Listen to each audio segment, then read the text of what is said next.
Welcome everyone to Design Open Happy episode 2. Here we are with our new episode, and we'll spend the next few minutes waiting for all of you joining us. So what you can do is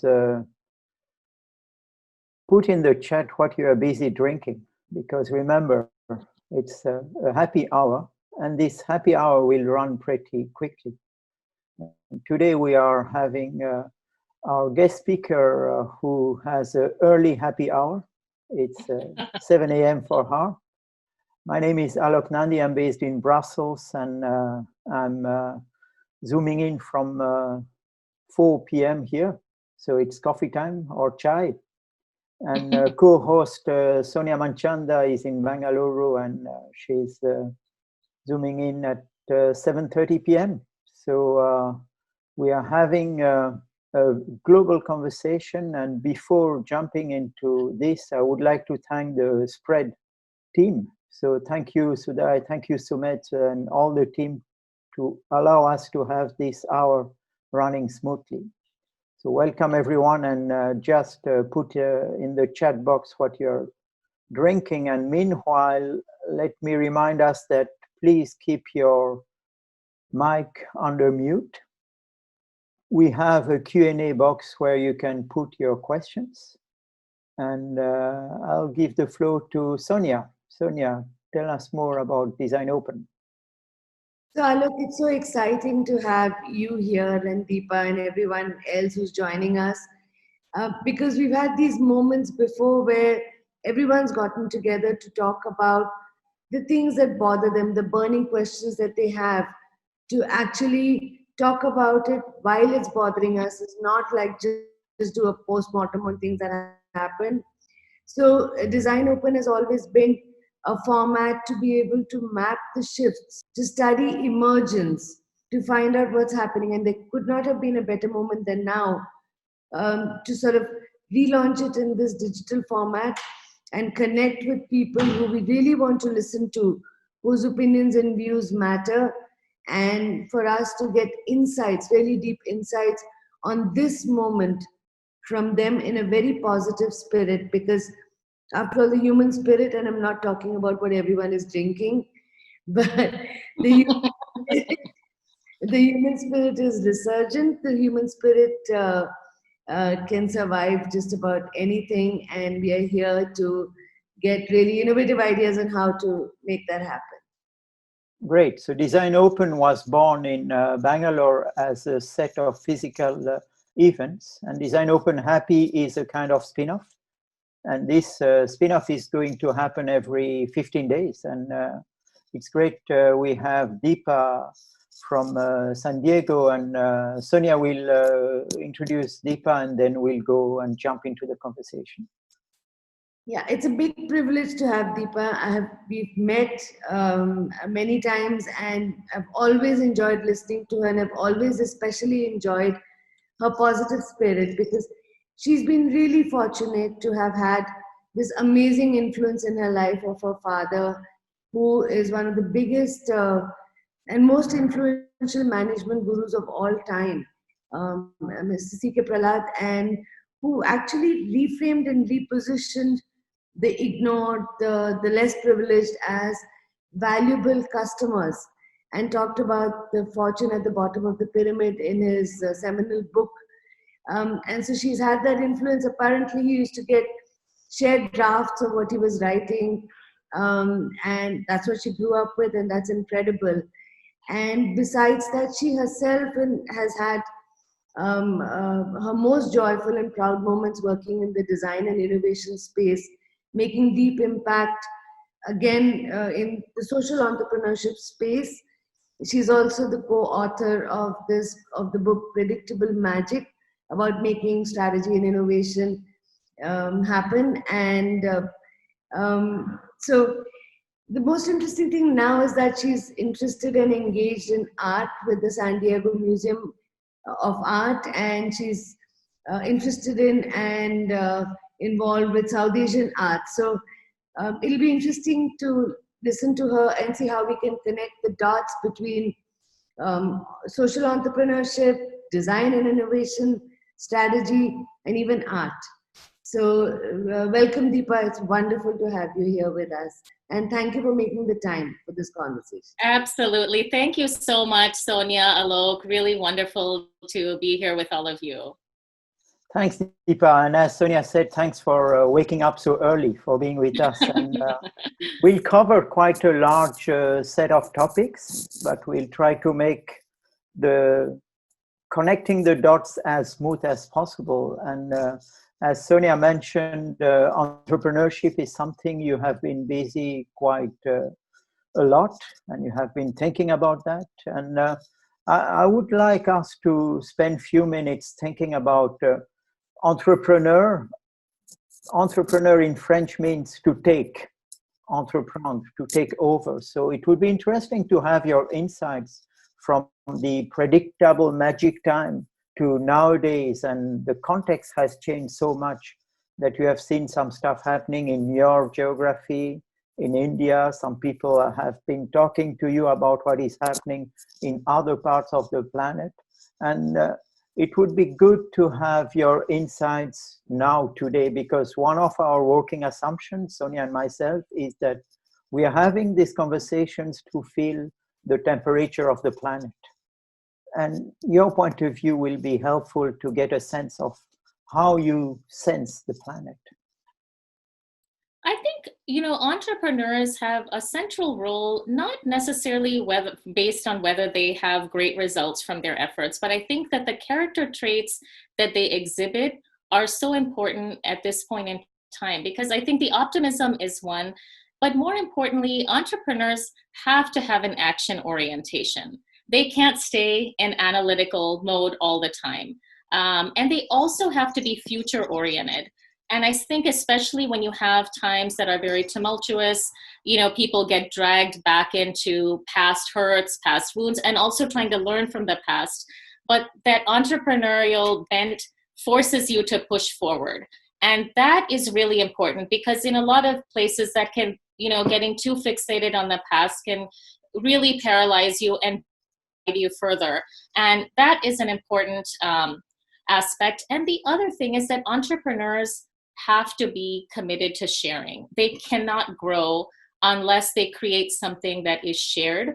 Whereas an analyst or an academic, they can write a paper for their audience, right? But an entrepreneur has to be focused on taking many different points of view, but then also synthesizing and then sharing again. So they do have to be respectful in how they go about their work. And that's I think a very important thing. And they can be exceptionally responsive to local needs. So if you look at the cell phone, there's no better example, I think, in our modern world, where you took the same core technology, but the things that made it spread in different parts of the world are very different. So in Africa, they really pioneered a lot of mobile payments ahead of the West, because they were compensating for the lack of a banking system, and so on and so forth. So you see that you took the same technology, but that local relevance was provided in very different fashion everywhere. And I think today the need for entrepreneurs is so important, because when you have a lot of polarization, even the conversation isn't something that can happen naturally all the time. So entrepreneurs are really creating common ground. The simplest of things, like, should you be vegetarian, non-vegetarian, right? I mean, even within families, you can't have a resolution to those, right? People have their belief and it needs to be respected.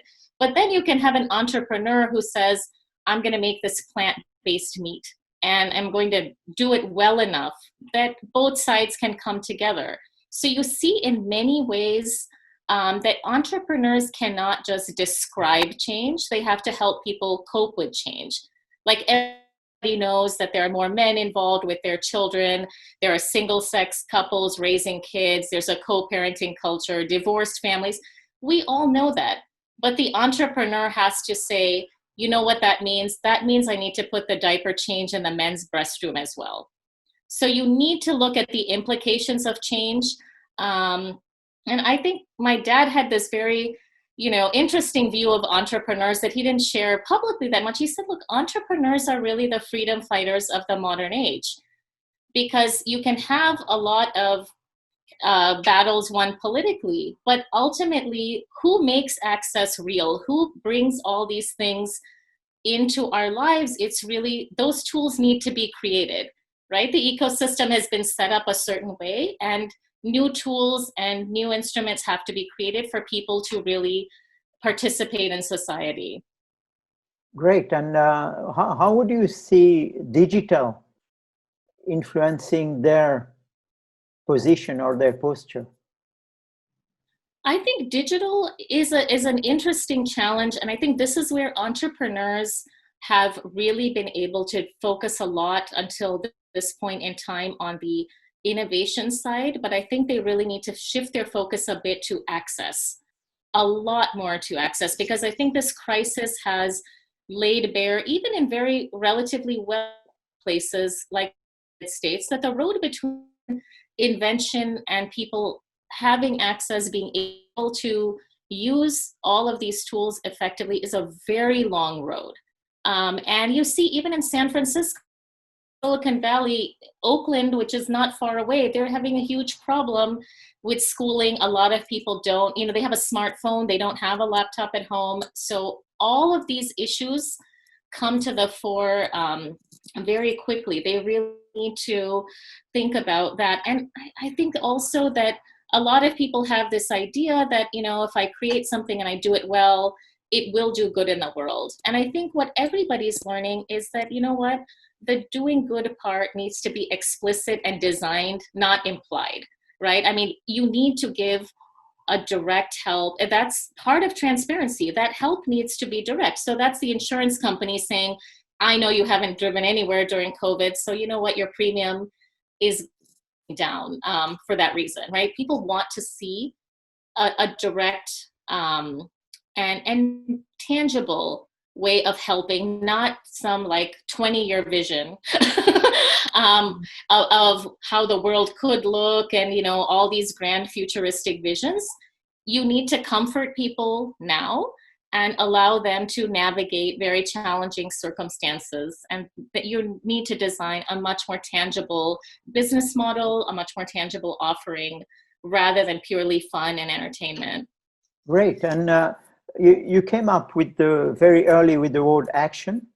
And Sonia and myself as designers, we see lots of similarities between entrepreneurship and designership. So Sonia, you want to jump on this one? And yeah, so basically, I see very interestingly, you were talking about how as entrepreneurs push forward. They think about sharing, they think about doing good. However, in such a time, would there not be a big pushback for them? Would it help them to actually, leverage design and innovation to reimagine a lot of things and actually push, well, not just push forward, but, pull back a little bit and, at one level, respond to what's going on, react even if, and pivot completely if required, and reimagine things. So at one level, whole systems that they may have created over time would be getting destroyed. At another level, they need to respond to what's going on, but they also need to reimagine things entirely. So do you think design and innovation help with the action strategies? Do you think they need to think about ecosystems now to be able to create impact? So how does the design and innovation play come in to help them reframe really complex problems as new opportunities, or even to know which problems that they need to be solving right now? Everything's been, it's like the sheets being pulled out and you're standing there on the floor. You need to figure out what to do next. So what role can design and innovation play here? I think the most critical role in my mind is that, entrepreneurs and innovators don't necessarily have to provide solutions to very complex problems. I think where they have an impact is because they create a lot of choices, right? So, I mean, something like education, you know, if I can't do a 4-year university, I can do an executive ed, I can do night school, I can do an online course. And it's in the creation of choices that they actually make a huge impact, because all of these social problems, you know, the causes may be many, but for the individual, the effect is depressingly familiar, right? My agency gets taken away. And so when you just create a series of steps and platforms for people to move forward, that automatically reduces poverty, right? I mean, that automatically allows people to move forward. And I think what you're saying is absolutely important, because entrepreneurship suddenly looks a little less glamorous and uncertainty. It suddenly looks a lot more risky. People are feeling, oh my God, you know, now there's so many levels of uncertainty. Where do I go? And that's actually really understandable. And I think the solution to that is you really need to collaborate much further, much wider, take into account a much more inclusive set of people. The one luxury that entrepreneurs have is when you're ripping up the piece of paper and starting from scratch, you have the luxury of being inclusive at birth, right? And so many companies all go back and have to say, oh, like, let me now consider consumers I've never considered before. Let me now go back and try to course correct. And that becomes very painful, very complex, very expensive. And sometimes customers don't even buy into the credibility too, right? I mean, depending on the circumstance. So even if you make a sincere effort, it takes a long time for people to accept your sincerity. If you're starting something from scratch, inclusion, cheapest, easiest business model, right?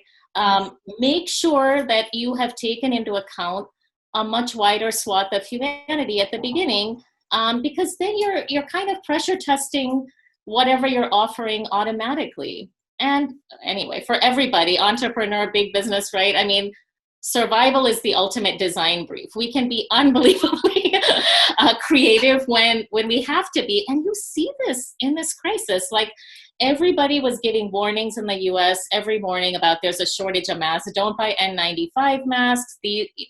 But there was an army of people who pulled out their sewing machine, who have a lot of designers who said, here's the small, medium, large pattern, print it out. This is how you make it.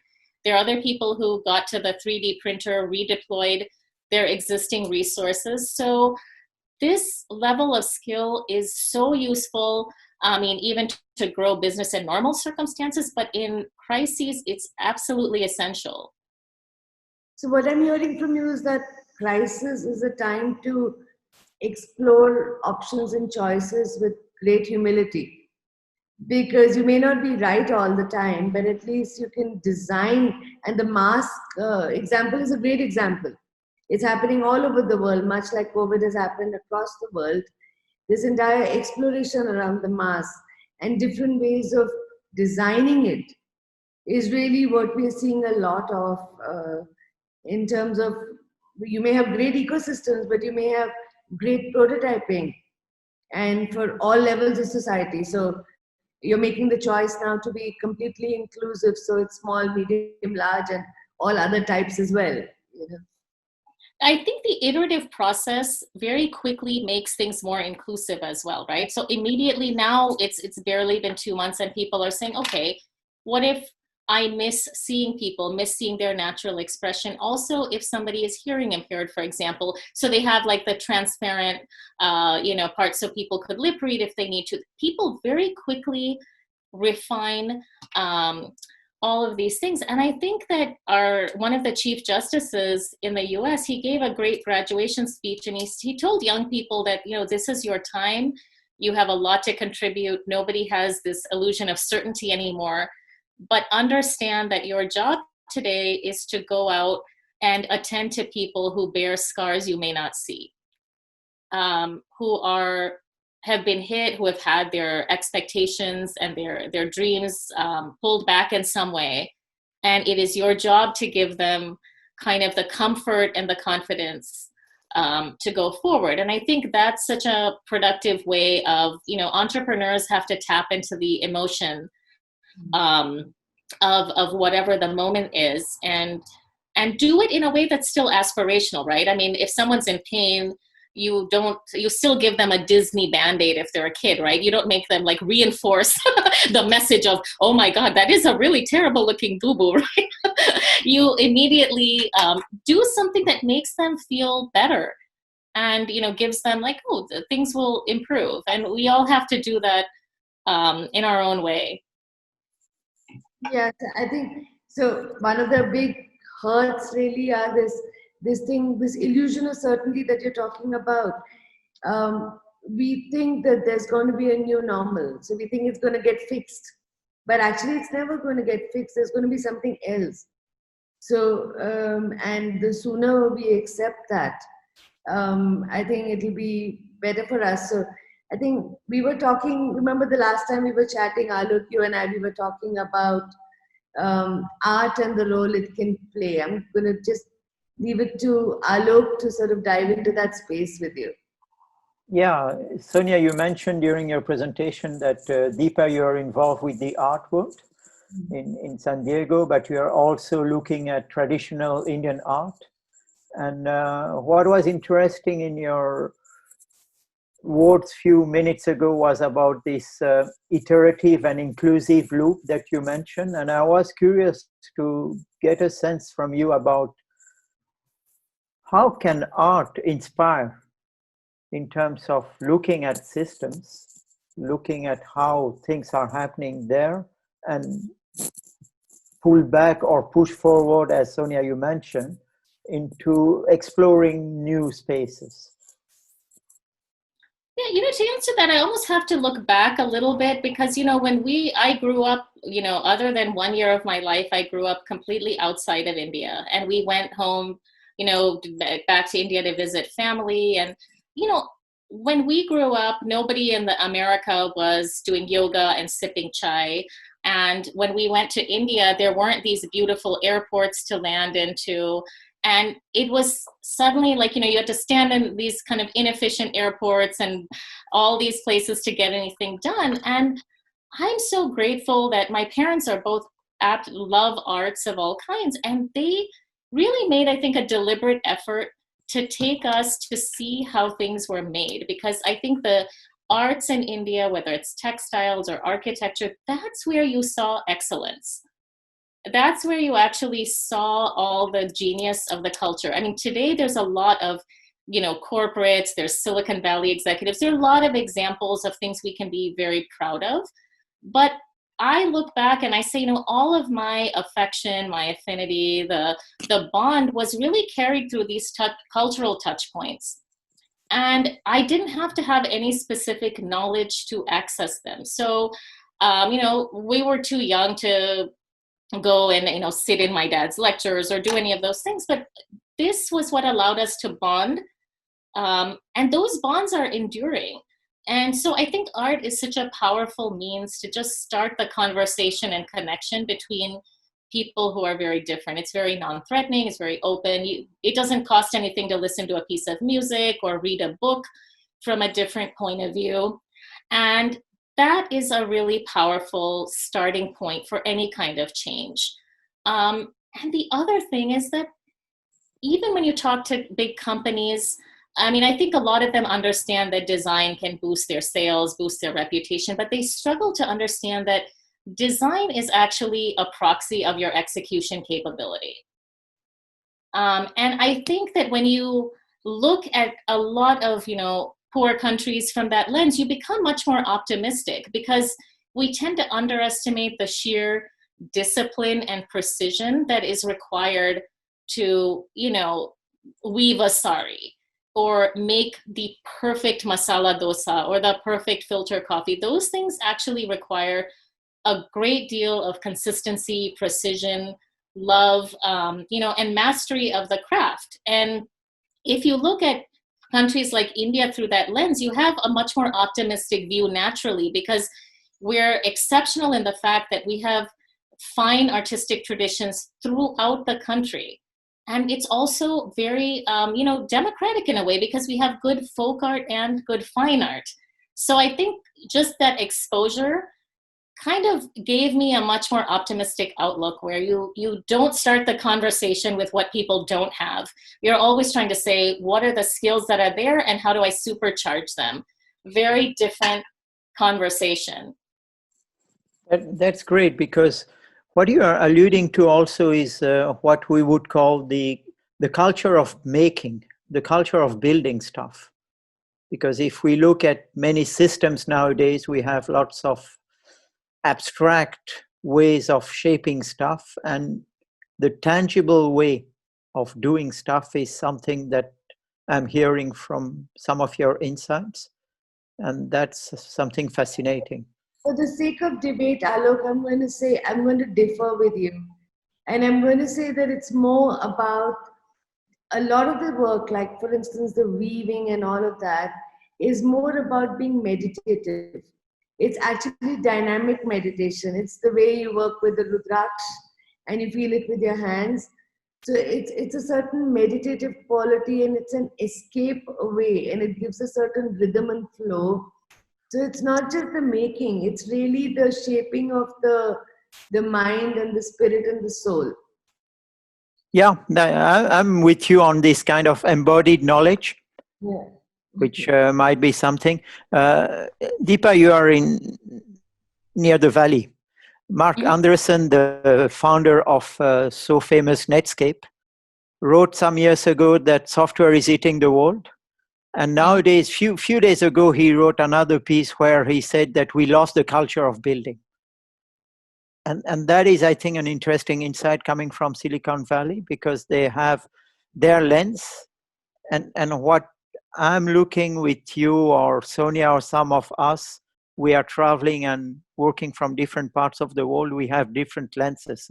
So I would be curious to have some more insights about other lenses than the Silicon Valley one. You mentioned a perfect dosa. Dosa, for those of you who don't know Indian cuisine, is this kind of crepe. Fascinating. You have that in the morning. It's pure magic. And you can see the one who does the good dosa, it's thin with the right consistency. And that is about excellence. So let's go back in this notion of excellence that you brought, Deepa.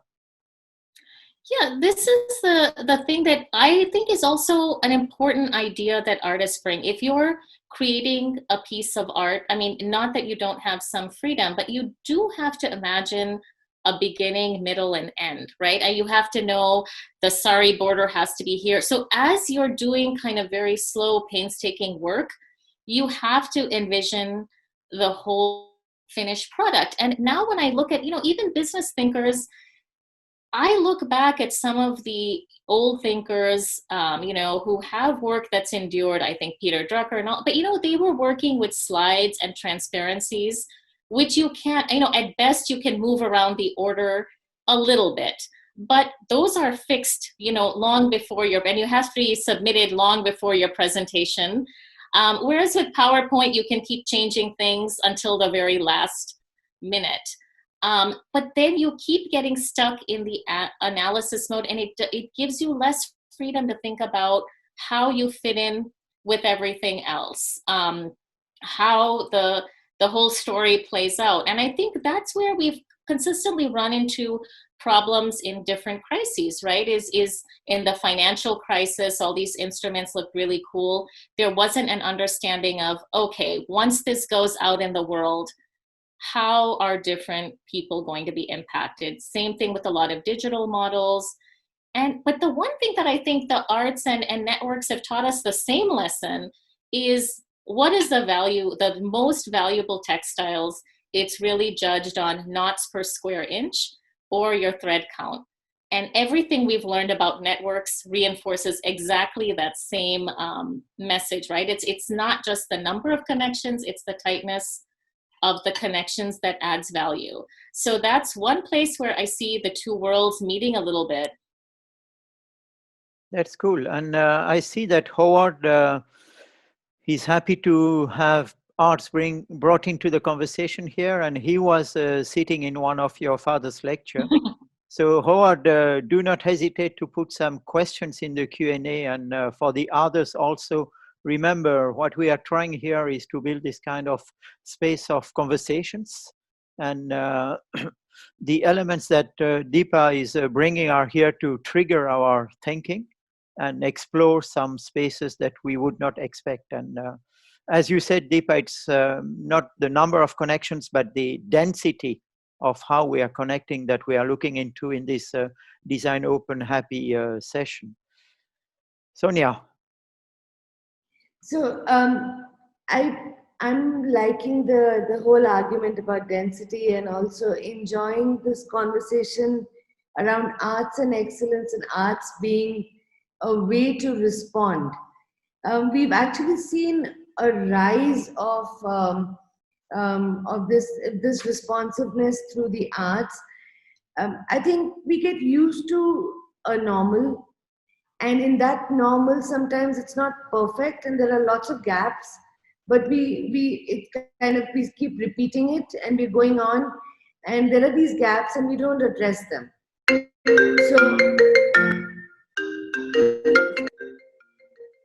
So we don't address those gaps. And yeah, sorry, I got a call in between.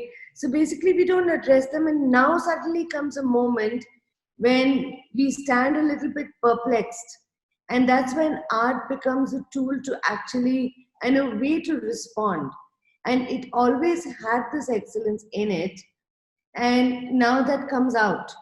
So how do we preserve this moment? How do we make sure that that doesn't get taken away when it all goes back to business as usual, and the people who call the shots from a value perspective are the ones who take over? Remember, Deepa, the other conversation we were having with you about how the person who helped you get the 10,000 hours, the many hours of mastery, is not as important as the person who, judges what you're doing in half an hour, or when you're pitching it to an investor. Yeah. How do we sort of ensure that, this rise of arts and arts being used as a response in this moment helps us keep that respect for the arts, and helps us make things better, is really the area that I'm thinking about.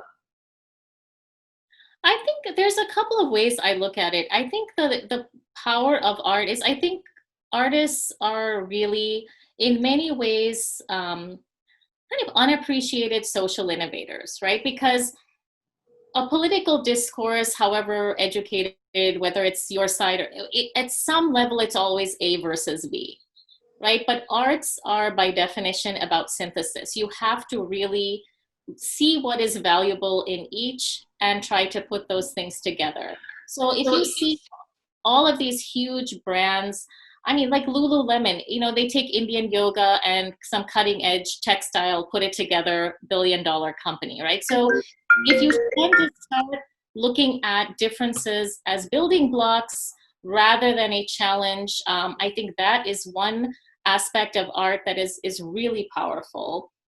And the other thing is that, it's also just, even if you want to challenge culture, art is a very powerful way to help everybody have the conversation at the same time, right? So if you look at a lot of movies, a lot of paintings that were very influential, you can have a lot of activists or a lot of people who care or invested in a certain issue having these conversations, but having everybody talk about these things in unison moves behavior very quickly. So for example, this movie Padman,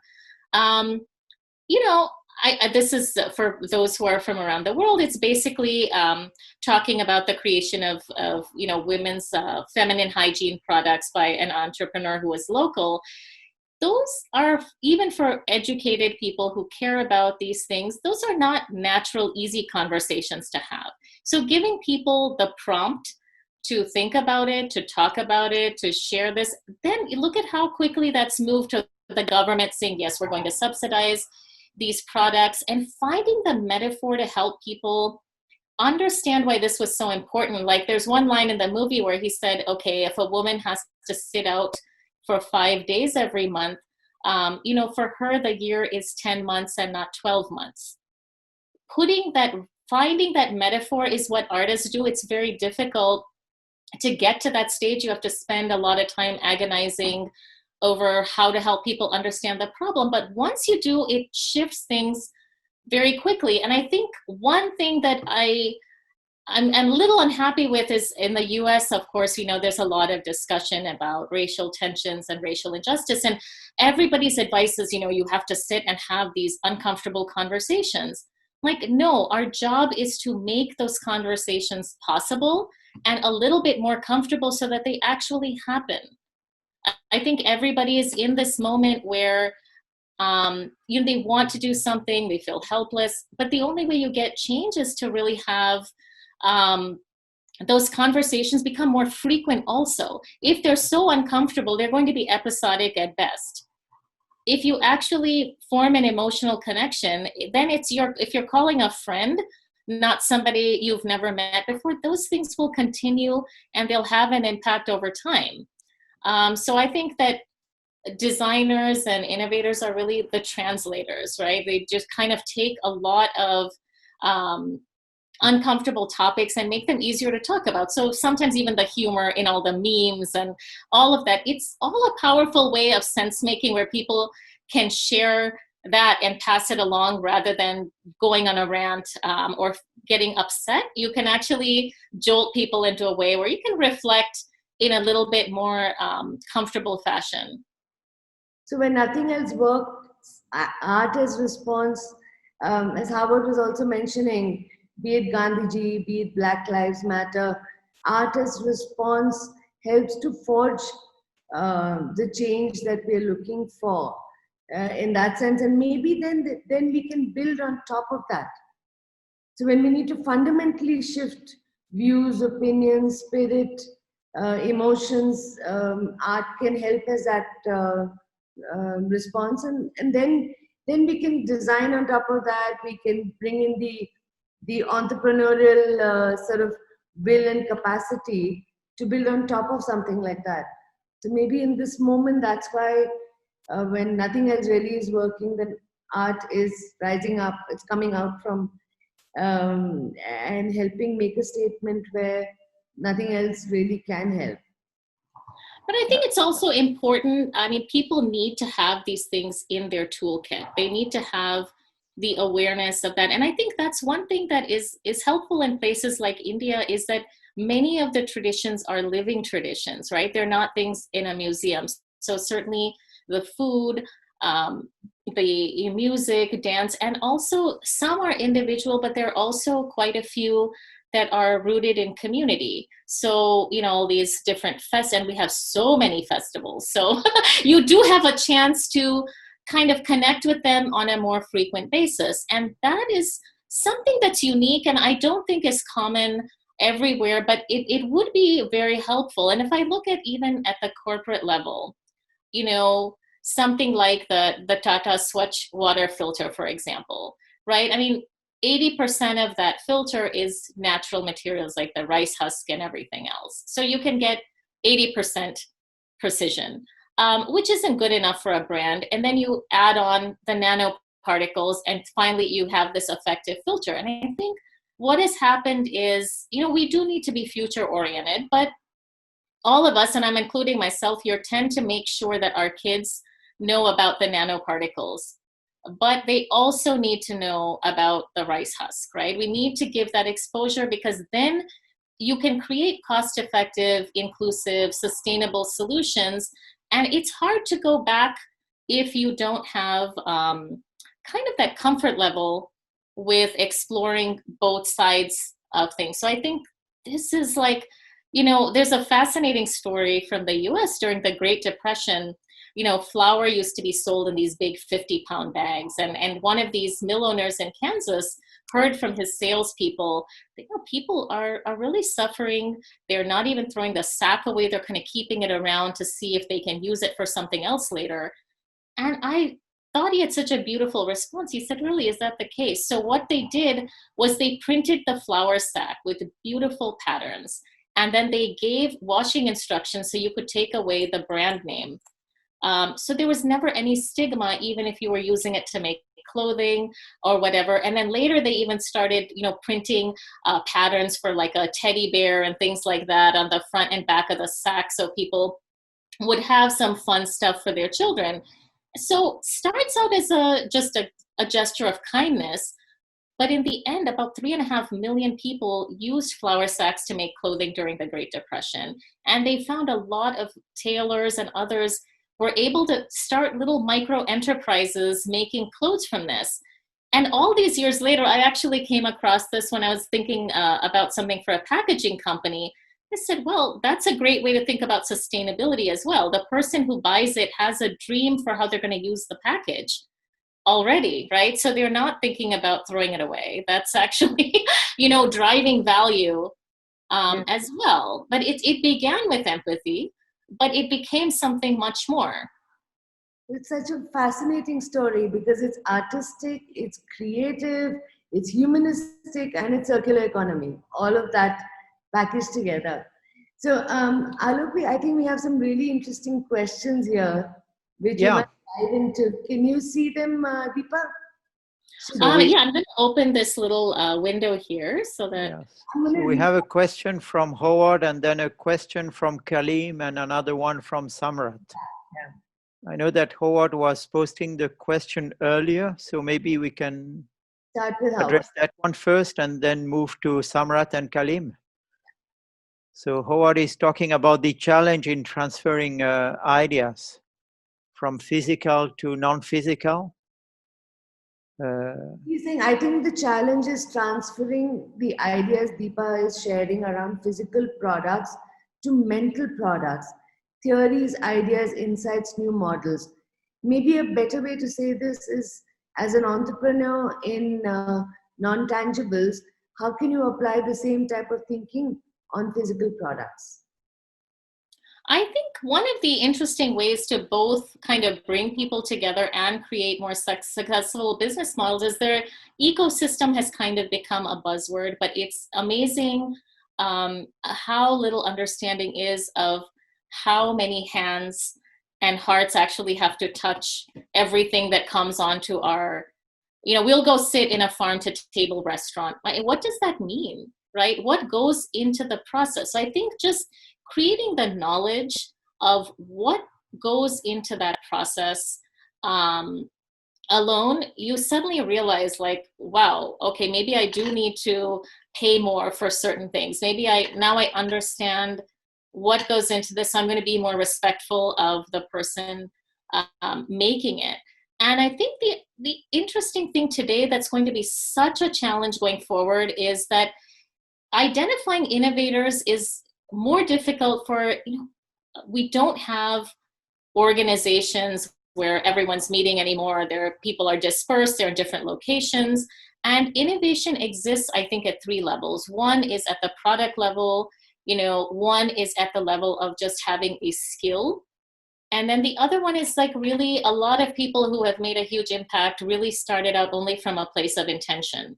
And the starting point doesn't have any real impact on what people finally achieve. So if you have a food product or you have something, you can realize that enough for people to comment on it, to assess it, right? But if you have a skill, it really depends on the imagination of those around you to think about how you could be best utilized, how you could really add value. And you don't always have the capacity to imagine those things. And I think as an first-generation immigrant, you're so aware of that, right? I mean, there wasn't really anything lacking in the education in India. I see a lot of super successful, first-generation immigrants who didn't get a second degree here.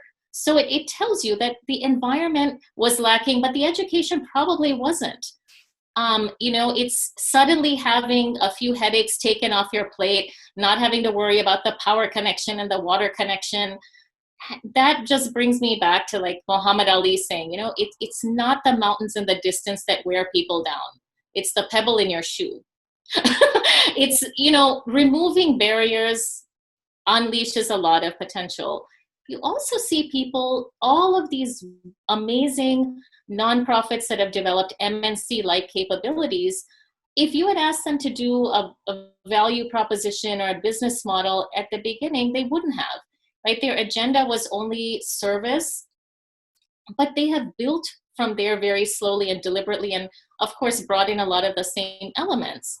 But there isn't a process from understanding, well, okay, who is going to carry that intention all the way through to the end? So there's this huge meal program called Akshay Patra, which has served, billions of meals. But they started out saying, I don't want any kid hungry in 50 meters in my surrounding area. And then they expanded out from there, and they have achieved scale. They have achieved process that would make anybody envious. But if you had told them in year one, give me the business model, they can't. And ironically, even if you told YouTube in year 5, give me the business model, they hadn't quite figured it out yet. So I think we shouldn't place artificial barriers on that. We have to become a society that's tolerant enough and open enough that people are able to find their niche over time. That is great insight. So that you need to break that mental model of pushing this kind of artificial constraints in focusing on the process rather than what you said, which is so important, the kindness of sharing. Because I'll come back to your words early on in this conversation. You came with this notion of kindness, which I think we need to remind all us as entrepreneurs, as designers, and that's super. We might move to the second question, which is the one by Samrat Dey. And it's a question about meaning. How do we create meaning? What makes meaning actually? In whatever we are creating, meaning, depth, quality, and impact is something we are constantly chasing, but sometimes it's just coming during a flow state instead of something planned and designed. What is the key to this? I think you have partly addressed that in some of your insights, but if you want to add some other elements. Yeah, I think that one of the key things and one of the challenges with technology is that, the in-person connections and the frequency of connections changes.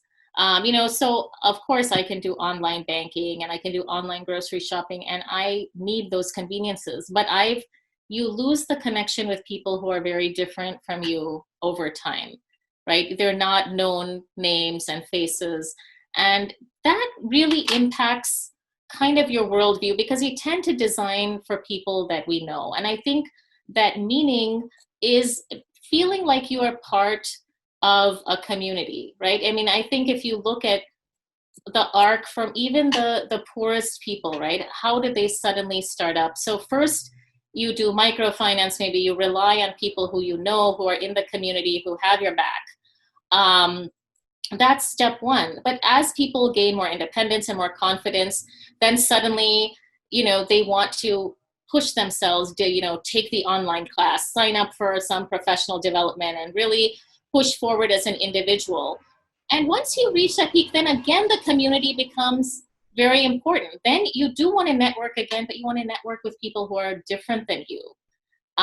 So you see this arc regardless of culture. Suddenly you're like, okay, you know what? Now I want to find maybe people who are doing the same thing in a completely different location, in a completely different context, because that's the only way I can grow.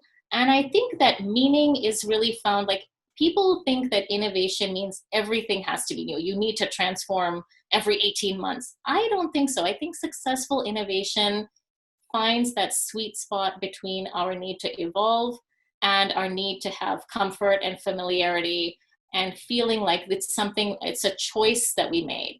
So I think that's one, is that you can't create innovation that shames people. You have to create innovation that excites people.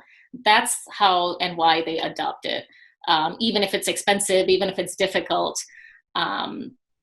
So that's one. And I would really think that connectedness with a wide range of people, knowing that there's a context in which you can help and there's a context in which you can grow is a very powerful way to feel like what you're doing has value. Great. And that leads us quite smoothly towards the other question by Kalim. Kalim is talking about how are or should design leaders address VUCA through design strategy skills. VUCA being volatility, uncertainty, complexity, and ambiguity. And Kalim is asking how, and focusing on the design strategy skills. I think, again, this is not based on scholarly research, just purely my own opinion, so discount it appropriately. I think there are three key components for me about, making an impact, and I call it the new CSR. Really is saying choices, which discussed a bit already, of really saying you don't have to necessarily create solutions, you have to create the space for people to make choices and navigate difficult circumstances, get them a bit closer to their aspirations. So choices is one. Second is, I don't think information alone makes change possible. I think you absolutely have to be good at designing support systems. Support is the second component, I think, is incredibly important. So it doesn't matter whether you're doing a digital assistant or something in microfinance where the model itself said, okay, you're going to do this very difficult transition. You're borrowing money for the first time. You're starting a business for the first time. So I'm not going to make you do this alone. You're going to borrow money with a group of people that you love and trust who want you to succeed. And the support system is designed into the model.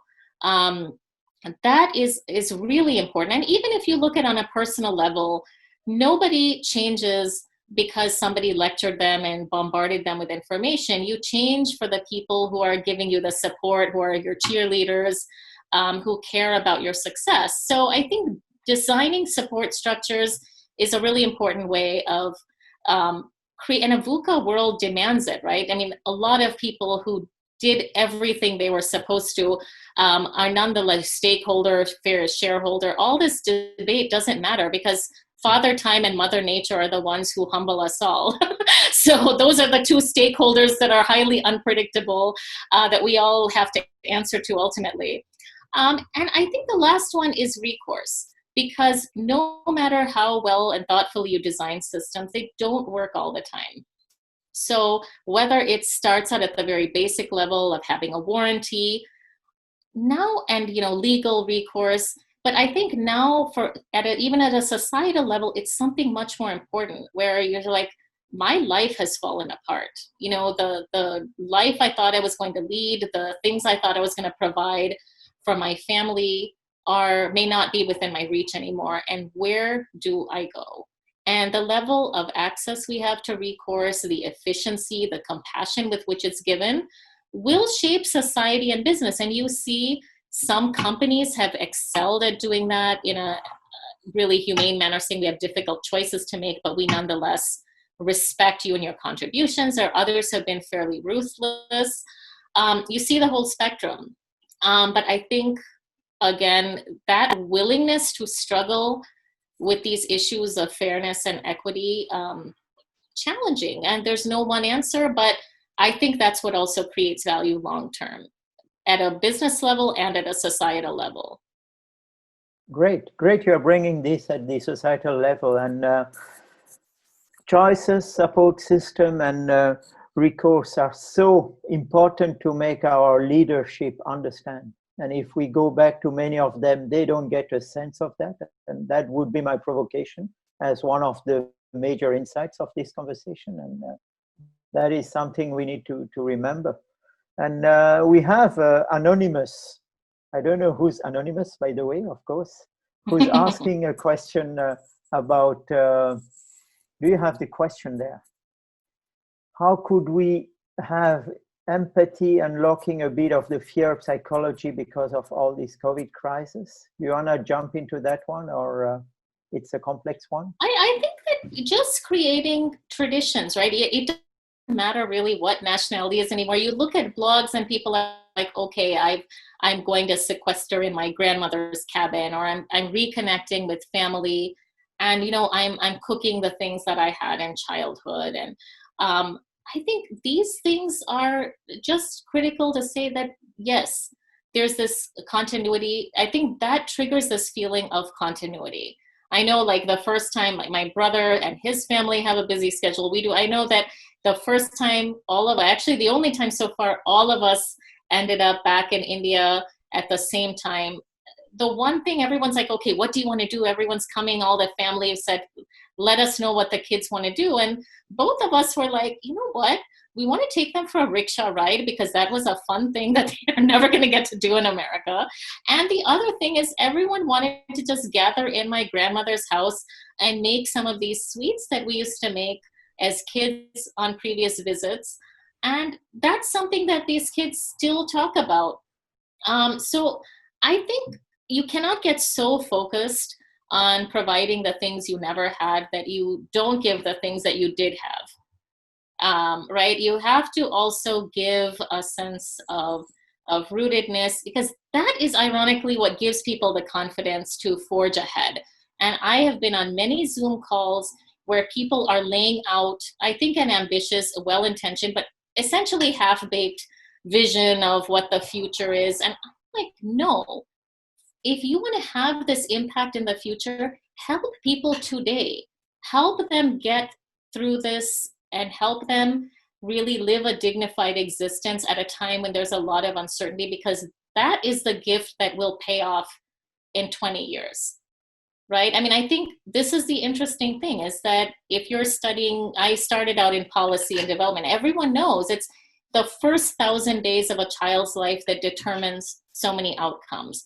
And now there's a lot of studies with entrepreneurship as well that are saying the first 1,000 days as an entrepreneur, if you survive that, a lot of people are able to go on for about 20 years. You know, you kind of get on a trajectory and get on the right path in that time. And if all the funding models are just saying, you know what, it's too early. Like early is when you need to be there, right? I mean, you don't need to be there and show up when your kid is 19 and kind of the work is done. You need to show up at the time when people need you and want you to be involved. I know I drifted away from the food question, but I do think that's like one of the easiest ways to bond and to open up a conversation, right? That you're bringing a great topic about incubation of projects. And we need to redesign so many incubation places based on these 1,000 days. Yeah. That would be quite super. I wanted to make a note of that. What you're saying really is that the next 1,000 days matter. So how we are going to be keeping our feet on the ground, you know, how we will be rooted in terms of going back to what is fundamental and what matters. And from there, how we are going to take each careful step forward and evolve the model as we go along, which possibly answers the VUCA question on how do we navigate all of this complexity that faces us, and also answers the question around the food. I mean, if you are going to put food out there, how does it feel safe? How does it feel like something that builds immunity, that's actually healthy for me? You know, and all of these choices that as an entrepreneur you need to make, as a consumer, as a leader of a family or a leader of an institution sort of needs to make. It's all of these choices. And I think, I mean, how we can take art as a response, how we can take entrepreneurship and navigate and incubate things in the next 1,000 days, Alok. Isn't that what you were also talking about? I got very excited about the whole metaphor of walking forward, slowly, step by careful step. Yep, fantastic. And you know what? 1 hour passed by and we didn't see the hour. Wow. So that is the magic of happy hour. So we are leading toward the end of this hour. Thanks, Deepa, for having spent an hour with us and so early in the morning. I don't know if you want to add something for closing this conversation, or Sonia after that. I'm good. I think that this is a time that is not only there to try and develop some amazing new framework. I think it's also, you have to start with faith. And I'm not talking about in a religious sense, but faith in your fellow human being.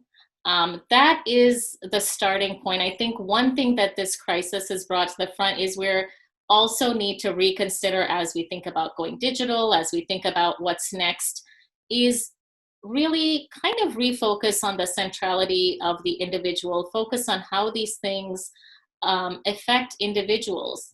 Because this, to me, this crisis is really just an acceleration of a lot of longstanding debates, you know, man versus machine, who do we answer to? Is it shareholder versus stakeholder? Do we pursue profit versus impact, sustainability? What is the very purpose of organizations? And all of those are people questions.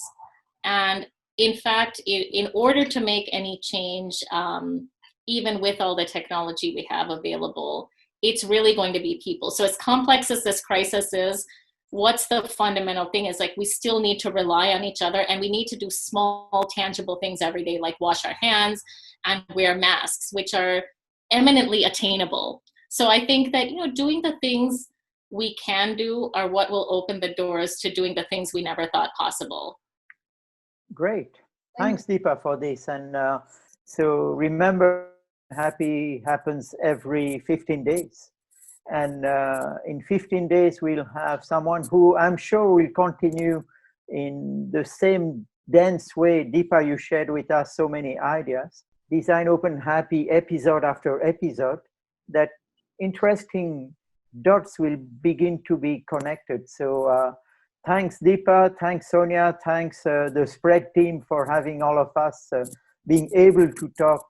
Remember, it was 7 a.m. in San Diego, 7:30 p.m. in Bangalore. So we have more than 12 hours difference. But we spent together a fascinating happy hour. Thank you, everyone. And Sonia, the last word to you. Thank you. Thank you. We look forward to keep building these conversations around the world, around topics that matter to all of us, around the space of the arts, innovation, creativity, and design. So we look forward to all your questions and answering all of them. Thank you. Great. So see you in 15 days for those of you attending, and spread the word. Have a good day, Deepa. Have a Thank you. good evening, Sonia and Spread team. Thank you so much. Thank you.